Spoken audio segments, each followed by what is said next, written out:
Welcome to A Spiritual Lens, a podcast dedicated to seeing the world not just as it appears, but as it truly is.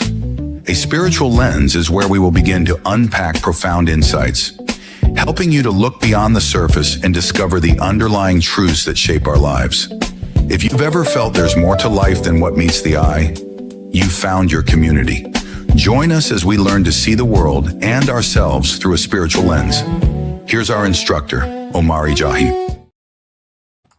Hey, good morning and welcome to A Spiritual Lens. I'm your instructor, Omari Jahi, and this morning we are going to be continuing in the chapter in our book, Basic Instructions Before Leaving Earth, entitled The Purpose of Life, Part 2. This is the second part of it. We actually started on it last Saturday, and we're going to kind of finish it off, hopefully, this Saturday.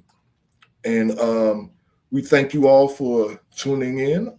You know, this is the book, Basic Instructions Before Leaving Earth. If you're interested in a free copy, just inbox us on Facebook or in the chat. You know, type your email address and we'll get it out to you, okay? Sure. All right, so today we're going to be dealing with freedom versus bondage. You know, this is a part of, again, the chapter dealing with the purpose of life, you know. And so when we're talking about the purpose of life, we have to really understand that in order to live, there has to be some rules and regulations that we abide by in order to consider ourselves, you know, having a purposeful life and doing something purposeful in our lives. But now this thing called freedom, you know, that kind of throws a little twist into the purpose thing, because if we're free to do what we want to do and when we want to do a thing, then how then can we have a purpose? Well, how can somebody give us a purpose for our lives if we're free to do what we want to do? So that, again, that's what we're going to address today, because all our lives we've been taught to fight and struggle for this thing or something called freedom. And freedom is only a state in which somebody can act and live as he or she chooses without being subject to any undue restraints or restrictions. So if there are restrictions on our lives in any way, then brothers and sisters, we have to accept the reality that we aren't free. We live in a world full of restrictions and laws denying us the freedom that we seek. In the spiritual world of our Creator God, restraints and restrictions have been placed on man through commandments, universal laws that forbid man from certain activities. You know, thou shalt not kill, thou shalt not steal, thou shalt not commit adultery, thou shalt not, restraints, you know. And if we abide by these restraints, then I'm sorry, we got to take this thing called freedom off the table. How can anything that has been created have the freedom to do what it wants to do other than the purpose for which it was created? Unless we are self-created, we will always be under the control of our Creator or those that He has placed over us. You know, like parents. We as parents, God placed us over our children to be their guardians, to guide them, to raise them and things of that nature. But we're all God's children. So He placed us over our children. So our children have to abide by our rules and our regulations. But now this thing called free will, on the other hand, has motivated us to believe that there is a way to obey God without being under His or anyone else's control. Under free will, I guess we believe we have the right to go to church or not to go to church. We have the right to pay God's 10%, they call it tithes, or we have the right to not pay it. We got the right to obey God's commandments if we want to, or neglect those commandments that we don't want to do.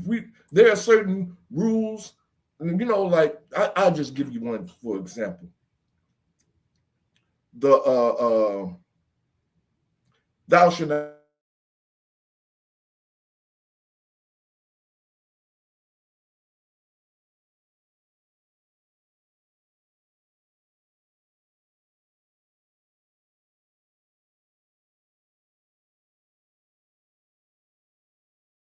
care for that one because it hinders what we may want or desire, But truly, this is truly a choice that God has given us as a test to see if at some point we will recognize that his way and his commandments are what's best for us. At some point we would come to the realization and into the understanding that this thing that says thou shalt not commit fornication was put in place for a reason.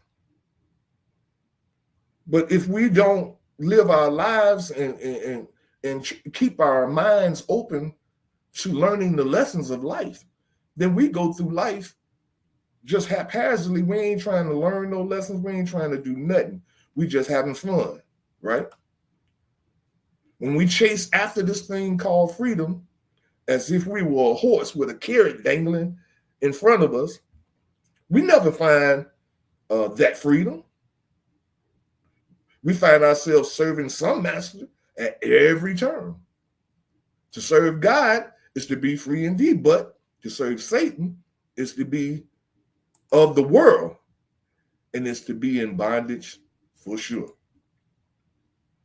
So look, being a servant of Satan allows us freedom from the disciplines that God has placed upon us for our own good. Now, Satan controls his servants through their emotions. That comes with the flesh. Emotions, it comes with this. I don't know if you all, I don't even know if I taught this last week because I teach so much and I'm always teaching.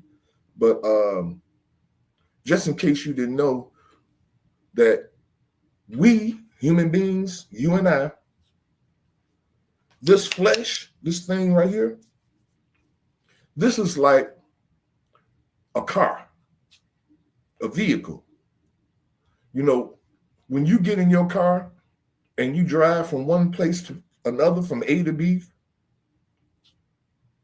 you don't turn around and consider the car that you're driving in you. Not unless you've been hoodwinked, bamboozled, and you're confused in some way to think that car is you. You never get out of it. You stay in it all your life. You eat in there. You do your business in there. You do everything in your car. You go places. You never get out. Because see, that's what this is. The real you and I are inside of this thing. And only time we get in it when we're born, and we get out of it when this thing dies. But you and I, we never die. This thing dies. But we're going to get in that in the book in another chapter that deals with reincarnation. So we're going to deal with that, but not in this chapter. This is dealing with your purpose, right? So again, Satan controls his servants through their emotions, and emotions come with this flesh. Now, what emotions am I talking about? All of them. Anger, joy, frustration, strife, wrath, every emotion you can think of, it comes with this flesh. But now, under God, emotions have no place. It's God's way, regardless of how it makes you feel. But under Satan, you make decisions and follow rules and laws based upon how you feel about it. The most painful emotion that we have experienced as human beings is rejection. How do we respond to rejection? Now, in the Holy Bible, Moses, in one of the books of the Holy Bible, Moses was rejected by the children of Israel after God, through him, delivered them from slavery. Now, this is in the Holy Bible, the book of Numbers, chapter 14, verses 2 through 4. Okay? So now God sent Moses to Pharaoh in Egypt. And God told Moses to tell Pharaoh to let my people go, right? Moses went through all kind of crap with Pharaoh to get him to let the people go. God put plague after plague and all this stuff on them. And the children of Israel had to make bricks without straw. So all kind of stuff they were going through, right? But then eventually, when the death plague hit Pharaoh, he gave in and he let all the children of Israel go with Moses, right? They're supposed to have been going out into the promised land. Well, Moses was supposed to have been taking the children of Israel to the promised land. They were in the wilderness, and the children of Israel, if you don't know the story, you need to read in that chapter in the book of Numbers in the Bible, because it talks about that whole sojourn that they took from Egypt through the wilderness. And through that whole process, the children of Israel were giving Moses fits. They were accusing Moses of bringing them out there in the wilderness to die because they didn't have no food, even though after they complained about not having no food, Moses prayed to God and God sent down manna from heaven for them to eat. Now, I don't even know what manna is. Maybe y'all could Google that. See what manna.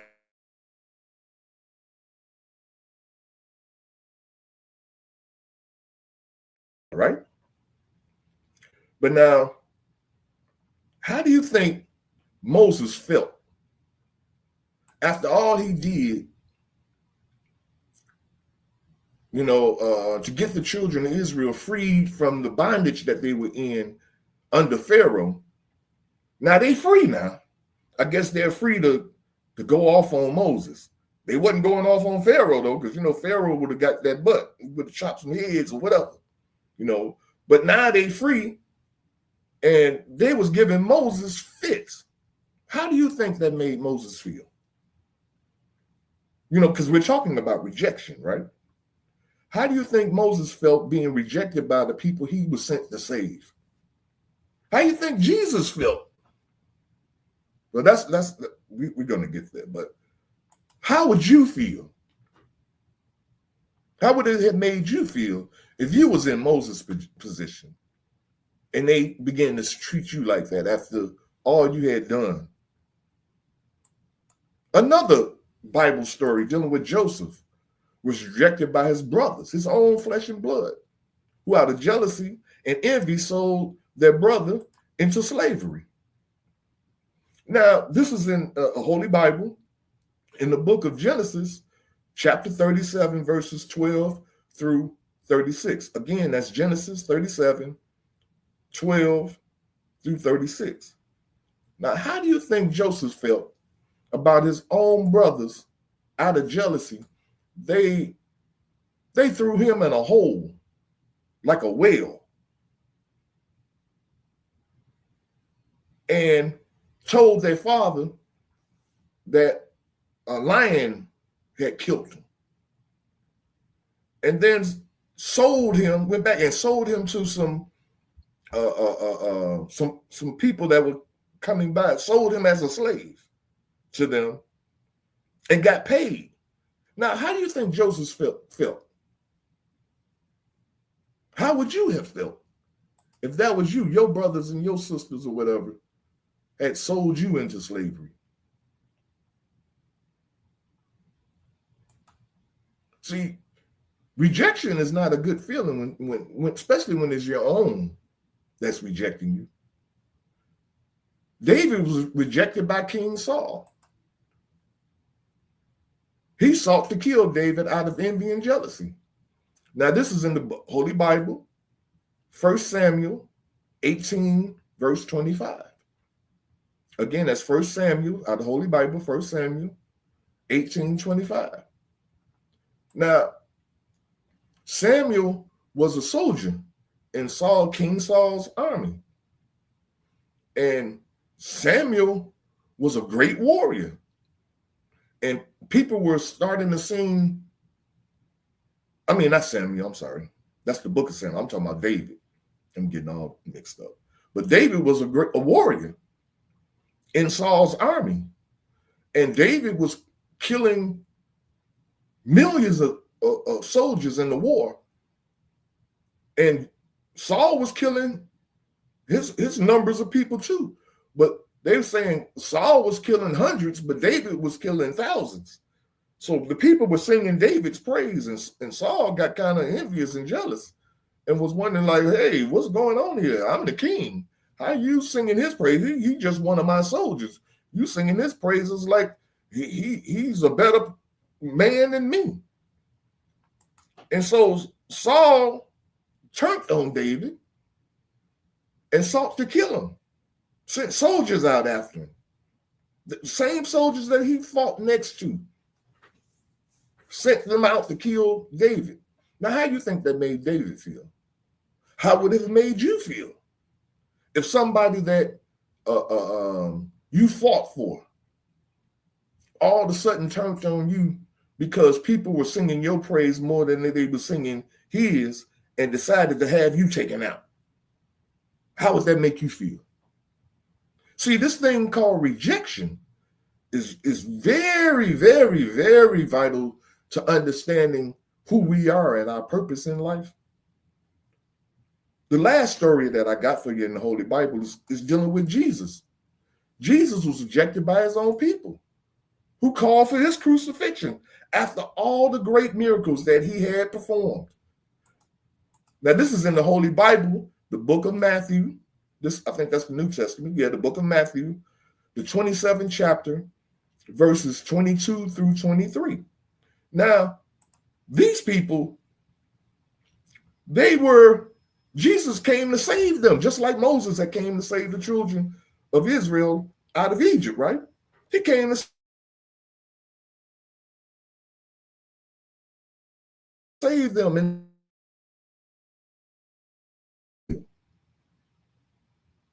if it was you, I'm trying to get you to see something here. If it was you, how would you feel? If you went all out of your way to try to help these people and they turn around and just sold you out, dropped a dime on you, had you arrested. I mean, you'd be feeling some kind of way, wouldn't you? I know I would. So the reason I'm going here is because there's a concept that I want us to understand. There's a thing called as above, so below. Hey, Sasa, we got Sasa. She's here checking us out. But there's a concept that I want us to get. And this concept is dealing with as above, so below. We've heard it many times. We've heard it plenty of times. But I want you to understand what it really means, this concept of as above, so below. Now, there was a war that took place in heaven. Now, I hope you all can take this. Now, this is some pretty deep teaching. And so, but I'm going to share it with you. Here we go. There's a war that took place in heaven. You know, and this war was between God and Lucifer. Now, God don't have a physical body. God is not a physical being. God is thought. I'm going to say that again. God is thought. Now, what do I mean by that? You and I are like God. You know, they say God is all-knowing, is everywhere at the same time. You and I are the same way. If you wanted to be on a beach in California, all you have to do is close your eyes and think about the beach in California, and begin to visualize it in your mind's eye. And as long as you're in that peaceful, like meditative state, you are on the beach in LA. You're on a beach, you see. So you could be anywhere you want to be at any time you want to be through thought. So, but thought, now God is thought. It said, but through his sharing portions of his mind with us in the process called birth, because see, when we are born, God gives us a portion of his mind, which is who we are, the real us, not this physical flesh. And we are birthed into the physical body that's called a baby. And he brings his thought into existence through us. Because now, if you think about this, you can think about a thing, but if you didn't have the physical means to produce it and make it happen, then everything that you would think about would be just that, a thought. It would never manifest itself because as a thought, there is no materialistic, tangible thing that you can create with. You can create things, thoughts, of course. Like, to give another example, we think about things all the time. I'm in a group, and we've been thinking about a logo for our group, right? And I had a thought of what it should be, and then another brother had a thought about what it should be. But if I never was able to produce something tangible as far as what my thought was, then it's nothing but a thought. But I was able to produce that logo and that thought and put it on a t-shirt and on a hoodie and things of that nature so that it could be seen. And this is why God created us. He created us so that as above thoughts, because that's where our thoughts is. See, this is God's throne. Right up here, where our mind is, where our brain is, this is the throne of God. And this is heaven. This is where the war took place between good and evil, as they say, or against God and Lucifer. It took place here. But now, God created Adam, or a man. And I want to share with you, because most of us, we always talk about this war that took place in heaven, but we never really get into what that war really was all about. And where did the war, I mean, what the war was really about? What caused it? And what kicked it off? Now, in the Bible, it only tells us about the war that took place, right? But now in the Holy Quran, now the Holy Quran is a book of the Muslims. But I read the Holy Quran just like I read the Bible, because I want understanding. I want to be able to understand what we are dealing with when it talks about this war in heaven. Now, the Holy Quran, it gives us the details about what took place in heaven that caught. Now, understand this. Now, this is heaven, so this took place in God's mind. But then God cast it all to the earth. You know, as above, so below. Now let's listen. Let's check out the story. Here it says,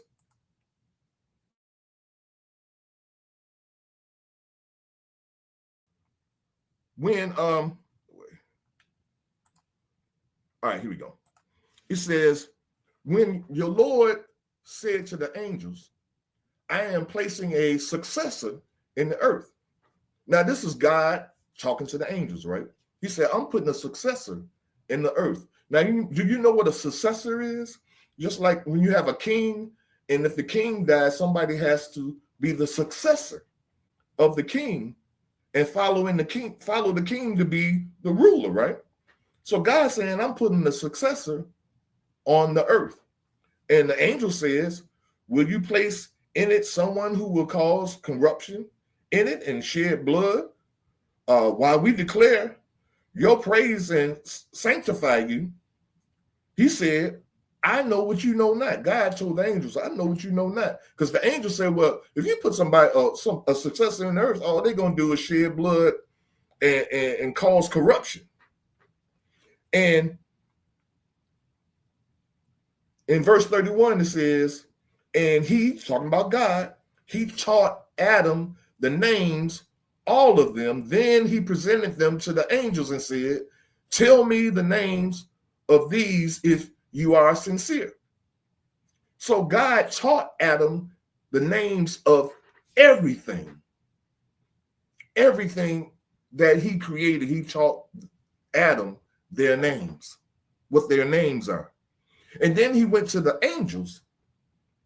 And then he said, ask the angels, okay, if you guys are sincere, tell me the names of these things. I created this. Tell me their names. And their response was, glory be to you. We have no knowledge except what you have taught us. It is you who are the knowledgeable, the wise. Now, what is God doing here? Now, he didn't teach the angels the names of things. It says he went and taught Adam the names of things, right? But then he goes to the angels, and after teaching Adam the names of things, he goes to the angels and say, okay, y'all tell me, if you so sincere and y'all so knowledgeable in this and that, tell me what their names are. And they couldn't, right? And then in verse 33, he says, oh, Adam, tell them their names. And when he told them their names, God said, did I not tell you that I know the secrets of the heavens and the earth, and that I know what you reveal and what you conceal? Now, he went and taught Adam the names of everything.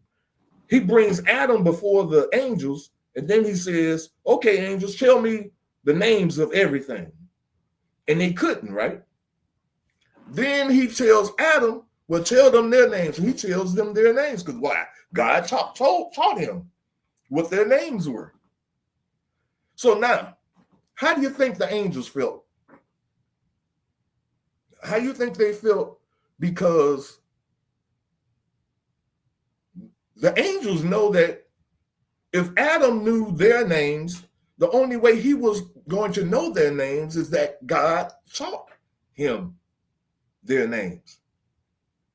And so God, after Adam tells them their names, and he says, you see, I know the secrets of the heavens and the earth, and I know what you reveal and what you conceal. He's talking about the angels, right? So he's telling them that they're concealing something that he's going to bring out of them. And so in verse 34, he says, and we said to the angels, bow down to Adam. They bowed down except Satan. He refused. Well, he wasn't Satan. He was Lucifer then, because he didn't turn into Satan until God kicked him out. Said he refused and was arrogant. It was one of the disbelievers.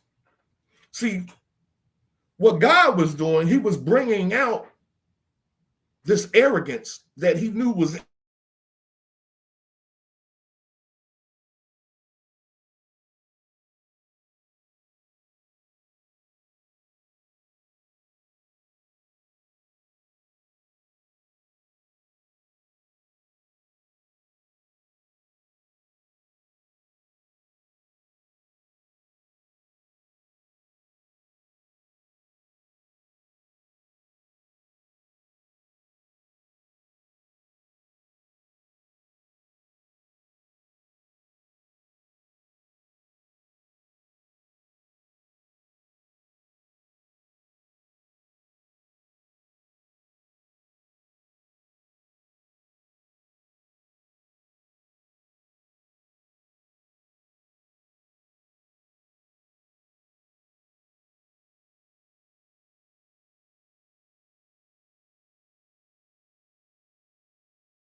I don't know what happened, but man, right when I'm getting to the good stuff, man, they tried to take me out, man. That's crazy. I don't know what that's all about. But here, oh shoot, my time is up anyway. I'm gonna have to continue this next week, you guys. But tune in next Saturday because we're gonna start right there where God was testing the angels, and He was bringing something out of them. He was bringing a hidden emotion and feelings that they had within them. So next week we will be here, and I thank you all for checking this out. Until then, peace and hair grease. We out. Our time together has come to an end, but the journey continues. Thank you for holding this space with us and for being an essential part of the Spiritual Lens podcast. As we go our separate ways for now, I ask that you carry the energy of this conversation with you. If you feel inclined, please share this podcast with someone who may find value in it, and continue the conversation with us by subscribing to our YouTube channel. We hope you will join us again in this space next